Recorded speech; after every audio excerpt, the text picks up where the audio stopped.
이제 부역자라는 말이 나옵니다. 부역자. 그래서 부역자가 무슨 뜻인가 하고 한번 사전을 한번 찾아봤더니 한번 우리 부역자에 대해서 한번 봅시다. 부역자가 보니까 두 가지가 뜻이 있더라고요. 그래서 첫 번째 부역자는 사전을 찾아보니까 국가나 공공단체의 특정한 공익사업을 위해 보수 없이 의무적으로 지어진 노역을 하는 사람이 부역자래요.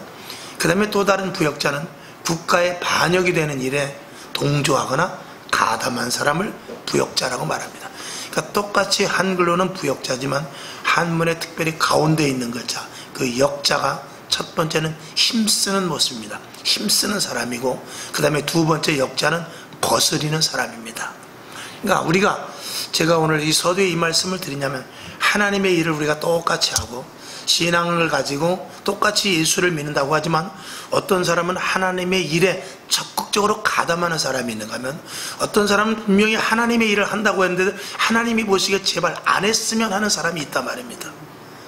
이게 정말 지금 이 시대를 살펴보든지, 아니 2000년 동안 수천 년 동안 하나님의 역사를 우리가 보았을 때, 오죽하면 저녁 예배 때 말씀을 드린 대로 말라기서 같은 데 보면 제발 누가 성전문을 닫았으면 좋겠다 하는 사람, 그런 적도 있었어요. 왜 그렇습니까? 하나님이 예배를 받으시기 싫어합니까? 하나님은 예배를 받고 싶어 하십니다. 그럼에도 불구하고 그 예배의 허튼 예배, 그들의 생각과 그들의 마음과 계획이 하나님 보시기엔 전혀 받을 수 없는 모습이라는 것이죠. 그러니까 제발 누가 저 성전문들 닫았으면 좋겠다라고 말라기서에서 기록을 하고 있죠. 그런가 하면은 요한복음 4장에 있는 대로 신령과 진정의 예배도 있습니다. 그러니까 하나님께서 똑같은 예배를 드리는데 어떤 예배를 정말 기뻐 흠양하시는 예배, 어떤 예배는 제발 성전문을 닫았으면 그렇게 생각되는 예배도 있다는 것이죠. 오늘 우리들의 모습도 마찬가지입니다. 쟤만 교회 안 나오면 좋겠는데, 저 사람은 꼭 교회를 나와야 되는데, 이런 사람이 분명히 있습니다. 어떤 사람은 차라리 절에 갔으면 천국 갈 수 있는 사람도 있어요. 좀 역설적으로 제가 말씀을 드립니다. 그만큼 교회에서 방해를 하고 교회를 흐트러 놓고 기독교 교계를 흔드는 사람도 있어요. 또 교회 앞에 가가지고 멀쩡하게 데모하는 사람도 있습니다. 이렇게 하나님의 일에 역해 자기는 잘한다고 하지만 철저하게 인본적으로 말미암아서 하나님 보시기에 좋지 않게 여겨지는 그런 사람, 그런 주의종, 그런 직분자들도 분명히 있거든요. 교회도 마찬가지입니다. 교회가 교회를 서로 엮어서 고소하고, 목사가 목사를 고소하고, 성도들 간에 고소를 하고, 이런 일들은 하나님이 보시기에 정말 좋지 않은 모습이거든요. 저와 여러분, 우리의 시작은 어디서부터 시작되느냐? 세례를 받는 데서부터 시작되는 것입니다. 우리의 시작은 어디서부터 시작되죠? 내가 죽고부터 시작되는 것입니다. 그러니까 예수를 믿는다는 것은 나는 죽고 예수로 산다, 이것 외에는 다른 것이 없습니다. 첫 번째도 그거요, 마지막 때 그것입니다. 그러니까 이것이 시작이 되지 않고 이것으로 끝나지 않으면 신앙은 계속, 교회는 계속 시끄러울 수밖에 없고 교회는 혼란에 빠질 수밖에 없습니다. 모두 각자가 출신이 다르고 성분이 다르고 그리고 생각이 다르고 배운 지식의 양이 다르며 자기가 처한 환경이 다르기 때문에 언제든지 충돌이 될 수밖에 없습니다. 그런 충돌을 다 완화시키고 그런 것들을, 그런 소지를 없애고 하나로 엮을 수 있는 것은 모두가 다 나는 죽고 성령으로 말미암아 새롭게 거듭난 자들의 집합 장소가 되어야만 하나님이 하나님의 일을 하실 수가 있는 것입니다. 그러니까 교회는 특별한 장소죠. 그래서 예수를 믿고 주님께서 먼저 성령을 주시는 것입니다. 성령의 사람이 되어야만, 사도행전에 있는 대로 성령님을 교회의 감독자로 주셨기 때문에, 감독은 오직 성령님이십니다. 그러니까 우리는 누구의 말을 들으냐? 배우가 감독의 말을 듣듯이 우리는 성령님께서 무엇라고 말씀하시는지, 하나님의 말씀 속에서 나에게 의도하는 바가 무엇인지, 예수님께서 왜 나를 위하여 십자가에 죽었으며 왜 내가 예수를 믿어야 되는지, 이것에 대한 항상 스스로의 답을 할 수 있어야 됩니다. 그래야만 교회가 하나님이 원하는 교회요, 성도가 하나님이 원하는 성도로 나아갈 수 있는 것입니다. 우린 단순한 축복이나 받고 물질, 건강, 환경, 자녀들이 잘 되는 것, 이것에만 국한되는 것이 아니라 하나님의 뜻이 무엇인지, 하나님께서 나를 부르신 의도가 무엇인지, 성경에서 말하는 진짜 그리스도인이 어떤 모습인지, 성령의 사람이 누구인지, 이거에 대해서 우리는 날마다 내 자신을 고찰하면서 내 자신을 날마다 돌아볼 수 있어야 되는 것이죠. 오늘 여러분 조금 더디더라도 그런 고차원적인 하나님이 기뻐하시는 신앙자로 한 걸음 나아갈 수 있기를 주님의 이름으로 축원을 드립니다. 오늘 부역자에 대해서 말씀을 드렸습니다. 저와 여러분은 정말 주의 일에 착하고 충성된 종으로서의 부역자입니까? 아니면 정말 나는 잘한다고 하지만 하나님 보시기에 거역되는 부역자입니까? 이것에 대해서 특별히 주의 종인 저는 항상 이것을 잘 생각하고 그리고 분별할 수 있어야 됩니다. 내가 열심히 한다고 하는데 하나님 보시기에 그게 아니다라고 말하면 저의 목표는 헛것입니다. 저와 여러분, 하나님의 요구와 하나님께서 성경을 통하여 하시는 말씀과 성령님께서 나에게 요구하는 것이 무엇인지를 다시 한번 깊이 있게 생각하는 오늘 시간이 되기 위해서 오늘 이 말씀을 올리는 것입니다. 베드로와 요한, 그들을 역시 예수님께서 처음에 불렀을 때는 그들은 하나님을, 겉으로는 예수님을 따랐지만, 하나님을 믿고 예수님을 따랐지만 그들은 욕망과 자기의 계산이 있었던 사람입니다. 그래서 예수님께서 이스라엘을 회복해서 예루살렘 성에 들어가서 왕으로 군림을 하게 되면 다윗 왕이나 솔로몬과 같이 능력 있는 왕이 되면 자기는 좌의정이나 우의정을 하려고 그랬어요. 베드로 역시도 큰 자리 하나를 노리고 예수님을 따랐던 사람입니다. 결국 그것이 성고순절 마가의 다락방에서 성령의 충만함으로 말면서 자기 자신의 모든 것들이 박살내고, 그리고 자기 자신의 모든 것이 죽음으로 말면서 아, 그게 아니구나 라는 것을 그는 알아서 이제는 예수님을 반항하고 겉으로는 안 그랬지만 부역자여서 진정한 하나님의 충성된 부역자가 된 것입니다. 그래서 사도 바울은, 베드로는 내가 그냥 죽을 수 없다, 예수님의 십자가에 못 박혀 죽었지만 나는 십자가에 거꾸로 못 박혀 죽겠다 라고 할 수 있는 것은 무엇 때문에 그렇습니까? 자기가 완전히 죽고 하나님 앞에 착하고 충성된 종으로 변화됐다는 증거가 아니겠습니까? 이 베드로, 요한, 그리고 믿음의 선배들 가운데 정말 착하고 충성된 종들은 돈도 아니요, 명예도 아니요, 권력도 아니요, 오직 복음만을 위해서 살았던 사람들입니다. 그리고 제자들 역시 성령의 충만함을 힘입은 그 이후에는 그렇게 살았던 것을 우리는 분명히 봅니다. 오늘 성경 본문은 아주 의미심장합니다. 이 시몬이라는 사람이 있어요. 베드로 이름도 시몬이지만 이 시몬이라는 이름이 많았던 모양입니다. 이 시몬은 아무것도 아닌 그냥 평민 시몬입니다. 그리고 욕심이 있었던 사람이 모양이죠. 오늘 이 시몬이라는 사람이 베드로와 요한이 기적을 바라는 것을 봤습니다. 성령을 주는 것을 봤어요. 성령으로 말미암아서 은사가 막 내려지는 것을 봤습니다. 그러니까 이 시몬이라는 사람이 베드로에게 나와서 이렇게 말합니다. 선생님, 그 성령 받는 것에 대해서 나에게도 좀 전수시켜 주십시오. 내가 돈은 얼마든지 드리겠습니다. 그 성령 받고 은사 받고 능력 받고 이런 것을 나에게 전수를 해주면 내가 있는 돈을 얼마든지 드리겠습니다. 이렇게 말한 것입니다. 그때 베드로가 말합니다.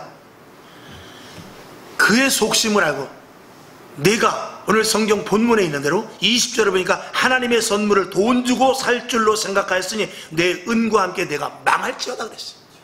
그는 깜짝 놀랐죠. 야, 이게 아닌가 보다. 깜짝 놀랐습니다. 그는 그 앞에 무릎 꿇고 내가 회개하겠습니다. 잘못했습니다. 제발 목숨만 살려주십시오. 이렇게 겨우 생명만 다시 구제해가지고 돌아간 그런 장면인 것입니다. 여러분, 이 시몬이라는 사람은 성령의 능력을 받아서 자기 만족과 자기의 생애 가운데 평안함과 그리고 권세와 부를 누리려고 했던 사람입니다. 베드로와 요한과는 전혀 다른 양상의 생각을 가지고 성령의 능력을 구했던 것이죠. 저와 여러분, 하나님이 함께 하시고 성령의 능력으로 여러분은 무엇을 할 것입니까? 내 개인을 위해서 살 것입니까? 아니면 국가와 나라를 위해서 살 것입니까? 한 생명을 구원해내기 위해서 살 것입니까? 이런 부분에 대해서 우리는 하나님이 나에게 물질의 복을, 건강의 복을, 환경의 복을, 자녀의 복을, 또 은사로 말미암아서 내 안에 큰 은사가 발생되었을 때 그것을 가지고 누구를 위하여 어떻게 살아야 될 것을 성경은 우리들에게 말씀해 주시는 단적인 예가 오늘 성경 말씀인 것입니다.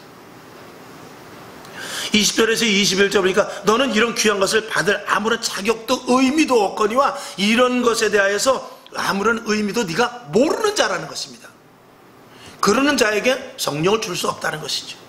만약에 우리가 성령님의 그 강력한 하나님의 의도와 말씀에서 요구하는 것을 우리가 아무런 의미도 없이 그저 하나님 나에게도 성령을 주시옵소서, 하나님 나에게 성령을 충만해 주셔서 능력을 허락하여 주옵소서 이렇게 기도한다면 하나님이 우리에게 주신 성령의 능력은 더딜 것입니다. 여러분 그렇게 본다면 하나님 내가 주를 위해서 살겠사오니, 내가 한 생명을 위해서 내가 살겠사오니, 하나님 내가 온 가족을 위해서, 일가 친척을 위해서, 주의 이웃을 위해서 그들의 생명을 살리기 위해서 나에게 하나님 성령의 충만함을 주시옵소서, 이렇게 구한다면 하나님께서는 값없이 은혜로 주실 줄로 믿습니다. 그러니까 우리가 성령을 구하는 데 있어서 어떤 조건과 어떤 생각과 어떤 마음을 갖고 있느냐가 엄청나게 중요한 것이죠.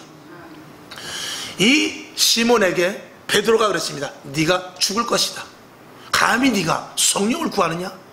네 생명이 부지되기 어려울 것이다 라고 이렇게 아주 정말 강력하게 이야기했어요. 왜 이렇게 베드로가 강력하게 이야기할 수 있었던가? 그것은 바로 성령으로 말미암아서 생명을 살려야 되어야 하는 일에 그것을 가지고 돈벌이를 하고 자기의 명예와 권력을 높이려고 하는 데 쓰기 때문에 생명을 가지고 장난을 치는 사람에게는 생명이 담보가 될 수밖에 없는 것입니다.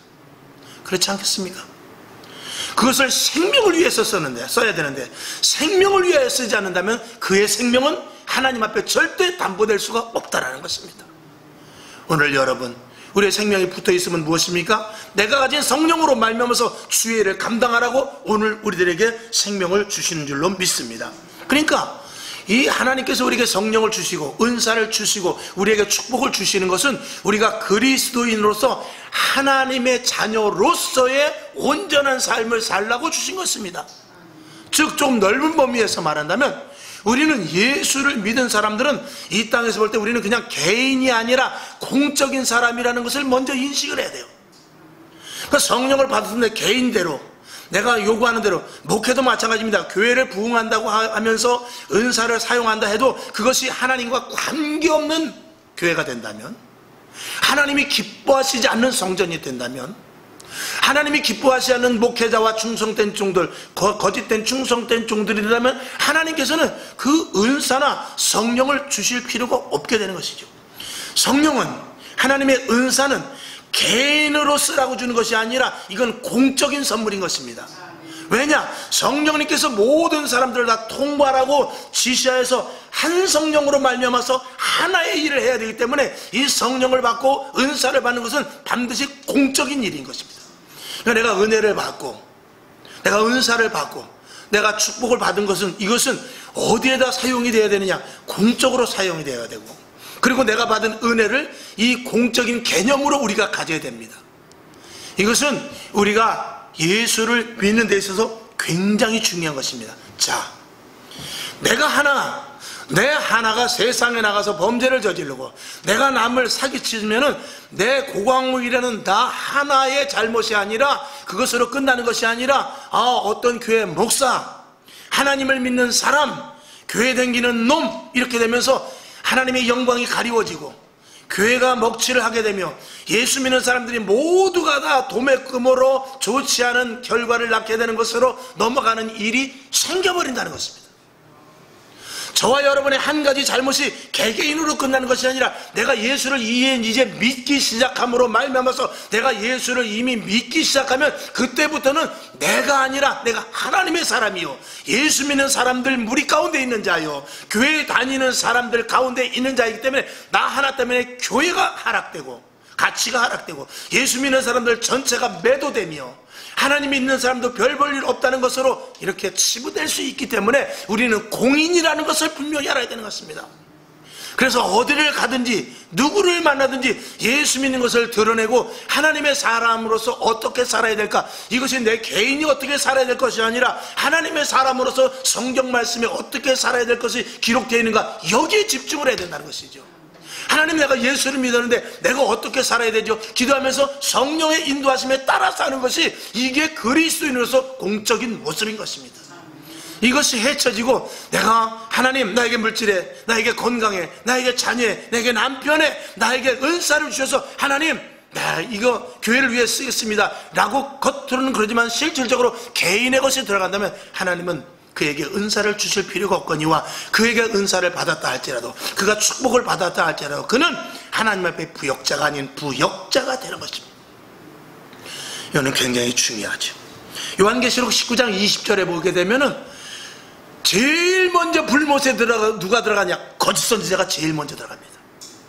능력을 행했던 자들, 은사를 행했던 자들, 은사를 받아가지고 큰 나름대로 위치에 서서 영향력을 가졌던 사람들이 제일 먼저 불못에 들어갑니다.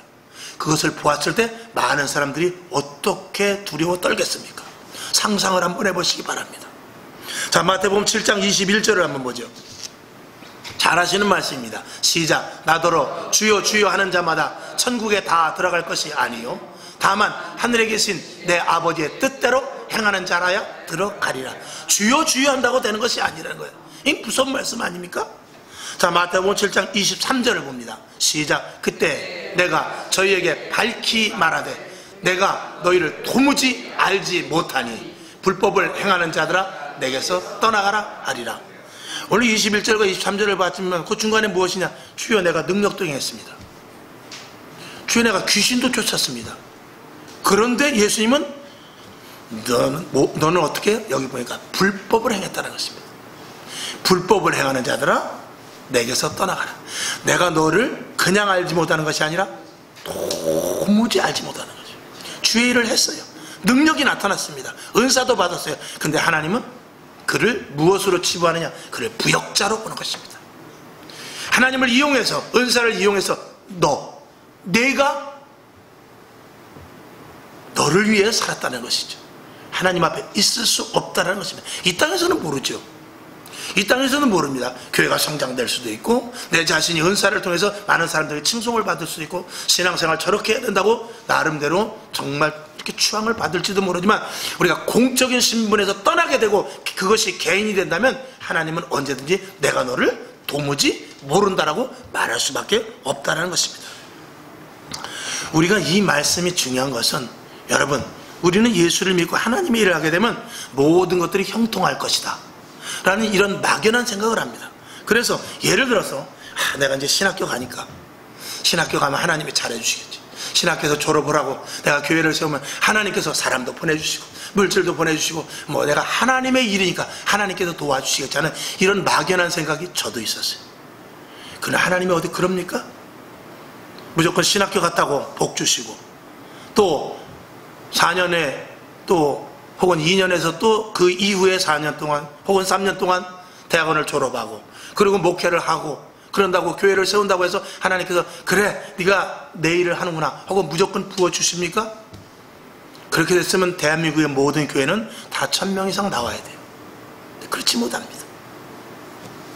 자, 교회에서 헌신하고 봉사하고 물질을 많이 드리고 또 주의 종의 말을 뜻을 따라서 잘 나름대로 했다고 한다 칠지라도 그렇다고 해서 저절로 내가 하는 일이 잘 될까요? 그렇지 않을 수도 있다는 것입니다. 더 중요한 것은 내가 조금 잘못한 일이 있어도 내가 하나님 앞에 좀 거슬린 일이 있다 할지라도 내가 하나님의 자녀가 되었으니까 하나님께서 이런 것들은 그냥 넘어가고 이런 것들 정도는 하나님이 봐주시겠지 하는 그런 착각을 가질 수도 있는데 이게 굉장히 중요한 것이라는 말입니다.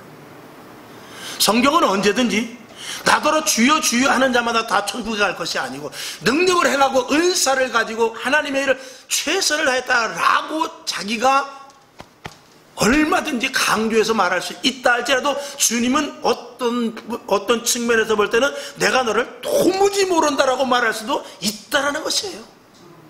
이게 무서운 말씀이죠. 그들은 예수를 믿었던 사람입니다. 도무지 너를 모른다고 하는 사람, 그들은 성령을 받았다고 나름대로 자부했던 사람들입니다. 그들은 교회에서 헌신하고 봉사했던 사람입니다. 그들은 철야기도도 했던 사람이었을 거예요. 그런데 도무지 너를 모른다는 것이죠.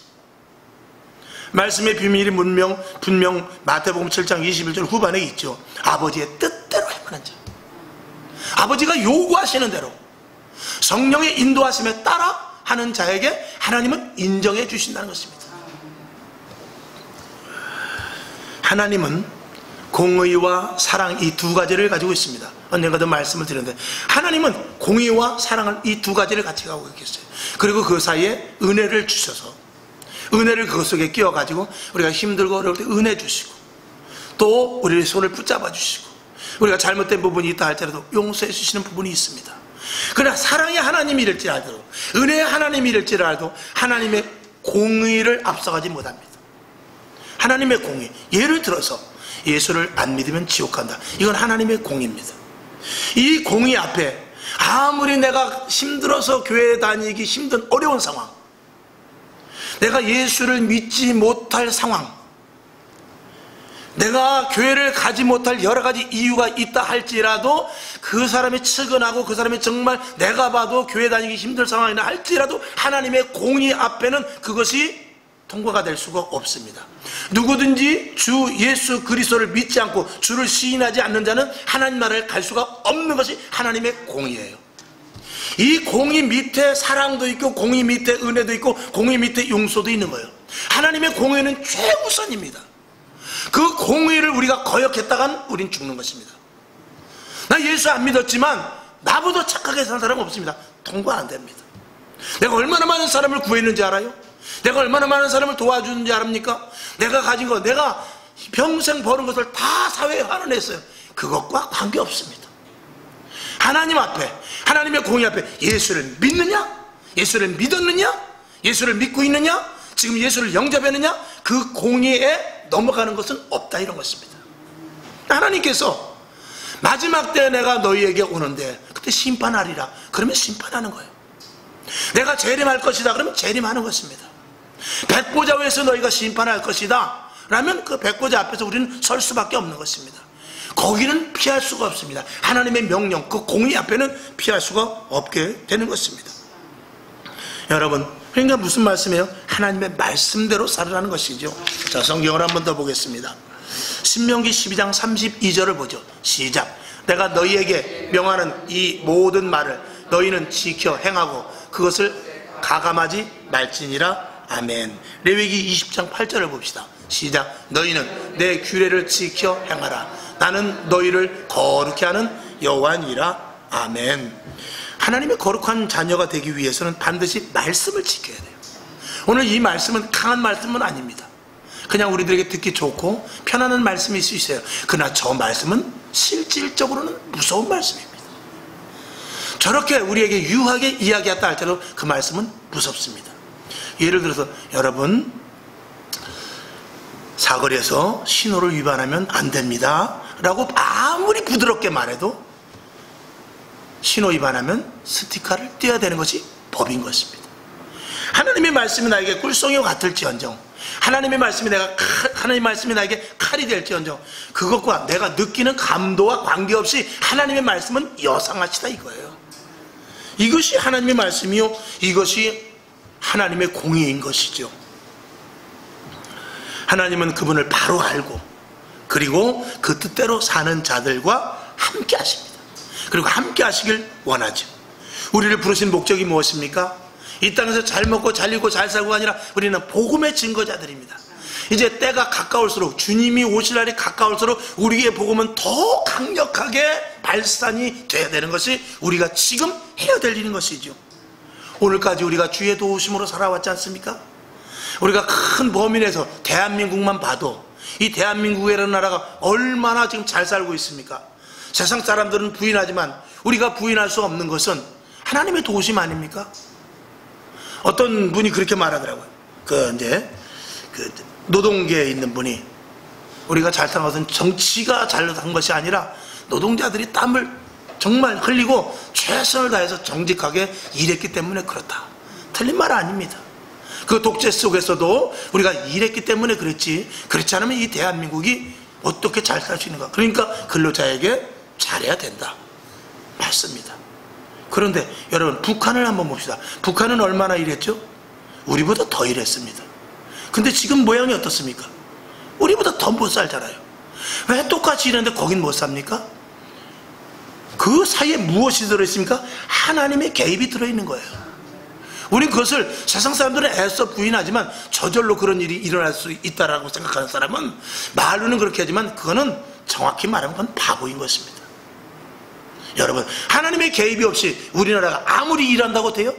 5,000년 동안 얼마나 뼈 빠지게 일했습니까? 상부계층과 하부계층에서 얼마나 많이 일했어요. 일 가지고 되는 것이 아니라 하나님의 도움이 있어야 되는 것입니다. 그리고 성도들의 기도와 하나님께서 주실 복을 아멘으로 받은 자들이 있었기 때문에 이 나라의 민족이 이렇게 간 것이죠. 그런데 우리가 이렇게 복을 받았으면 이제 조금 힘들고 어려운 고난의 시대에 어떻게 되겠습니까? 이때 하나님 감사합니다. 하나님, 이제 우리가 나설 때가 아니겠습니까? 그동안 내가 느슨한 부분이 있었다면 이제 내가 더욱더 강력하게 하나님의 말씀을 따라 살아가길 원합니다. 이런 고백이 우리에게 있는 것이 이게 진짜 믿음을 가진 자들의 모습이 아니냐, 이런 것이죠. 약간의 힘듦, 또 가로막는 여러 가지 현실이 있다 할지라도 우리는 끝까지 믿음을 지켜야 됩니다. 여러분, 하나님의 말씀대로 살다가 실패하면, 또 실패한다 할지라도 하나님 보시기엔 그게 성공입니다. 하나님의 하나님을 말씀대로 살지 않고 하나님을 이용한다든지 자기의 생각대로 성공했다 할지라도 그 성공이 하나님이 보시기엔 실패일 수 있다는 것입니다. 우리는 그걸 잘 알아야 돼요. 요셉이 옥에 갇힌 것을 누가 실패라고 말합니까?